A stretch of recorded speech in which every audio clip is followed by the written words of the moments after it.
Et merci au groupe de me permettre de vous présenter les résultats de mon travail qui s'intéresse à l'issue de la transition chez les patients atteints d'une maladie hépatique à l'âge pédiatrique. Donc les maladies du foie sont chez l'enfant pour la plupart des maladies rares. Qui dit maladie rare dit besoin d'un suivi dans un centre spécialisé hospitalo-universitaire. Et le CHU de Lille est le seul centre de ce type dans la région des Hauts-de-France. Nous avons profité du coup d'une période où est apparue une formalisation de la transition entre la pédiatrie et les pathologies adultes pour regarder l'impact de nos pratiques de transition chez ces patients. D'autant plus qu'il y a eu des études récentes qui ont montré une augmentation, un taux élevé de décès après la transition chez des patients greffés hépatiques à l'âge pédiatrique et aussi une diminution de venue en consultation. Donc pour cela, l'objectif principal de notre étude était de déterminer la prévalence d'échec de la transition chez ces patients et les objectifs secondaires de décrire l'évolution de cette prévalence dans le temps et de déterminer les facteurs de risque associés à cet échec.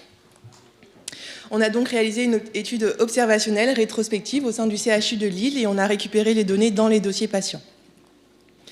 On a inclus tous les patients qui avaient eu au moins 2 consultations sur au moins 1 an au CHU de Lille en pédiatrie, qui ont eu une transition vers un hépatologue adulte du CHU de Lille également, depuis au moins 2 ans. Et par contre, on n'a pas inclus les patients dont la transition avait été organisée par un autre spécialiste pédiatrique, pour les patients qui avaient donc plusieurs suivis spécialisés à l'âge pédiatrique. On a défini l'échec de la transition soit par la survenue d'un décès, soit par la rupture de suivi ou la survenue d'une complication liée à une inobservance thérapeutique. Donc l'inobservance thérapeutique a été relevée lorsqu'elle a été mentionnée dans le dossier. La rupture de suivi, c'était soit l'absence à toute consultation en médecine d'adulte, soit si le patient s'était présenté une première fois, s'il n'avait pas renouvelé les consultations suivantes alors que ça avait été demandé par les pathologues. Et les complications, c'était soit l'apparition d'une hyperplasie nodulaire et focale, soit l'apparition ou la majoration d'une cirrhose, d'une insuffisance hépatique ou d'une hypertension portale, ou enfin la majoration des marqueurs biologiques d'activité de la maladie. Dans notre étude, on a inclus presque 100 patients, ce qui représente environ 60% de la population éligible. Et on voit que dans cette population éligible, seuls 9% ont eu une transition vers un hépatologue adulte en dehors de ceux du CHU de Lille.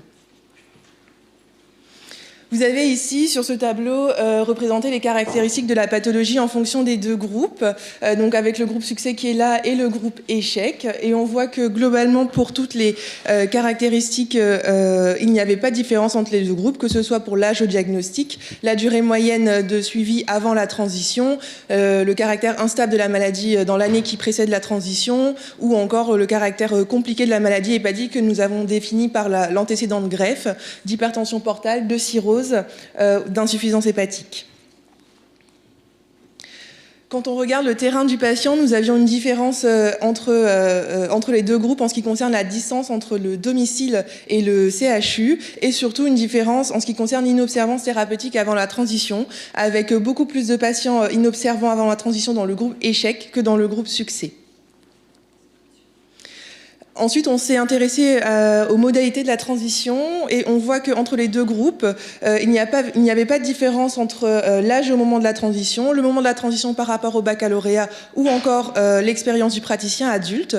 Par contre, dans le groupe succès, il y avait 31% de patients qui avaient eu un contact avec les pathologies adultes avant la transition, contre 9% dans le groupe échec, avec une différence qui était significative.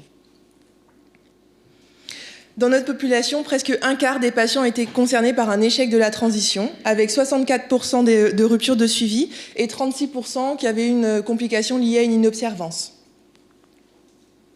On a ensuite analysé différents facteurs de risque potentiels et les 2 facteurs qui sont revenus significatifs sont l'absence en consultation pédiatrique où toute consultation manquée augmente le risque d'échec de 2,8 et également l'inobservance thérapeutique avant la transition qui augmente le risque de 3,5. Vous avez ici représenté sur cette courbe l'évolution de la prévalence en cours du temps. Et donc il s'agit ici sur la courbe bleue des effectifs cumulés de transition. En courbe orange, les effectifs cumulés d'échecs de cette transition. Et apparaît du coup sur la courbe grise la proportion d'échecs en fonction du temps. Et on voit qu'il y a une diminution de près de 80% de cette proportion d'échecs entre le début et la fin de la période étudiée. On peut donc conclure que l'échec de la transition reste fréquent chez nos patients puisque ça représente presque un quart de la population, qu'ils ont globalement un profil de mauvaise adhérence à la prise en charge médicale en général. On peut quand même se poser la question du caractère protecteur du contact avec l'équipe d'adultes, même si on n'a pas de significativité lors du test sur les facteurs de risque.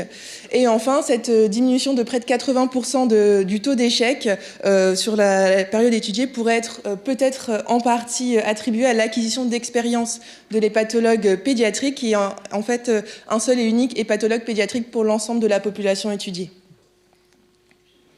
Je vous remercie.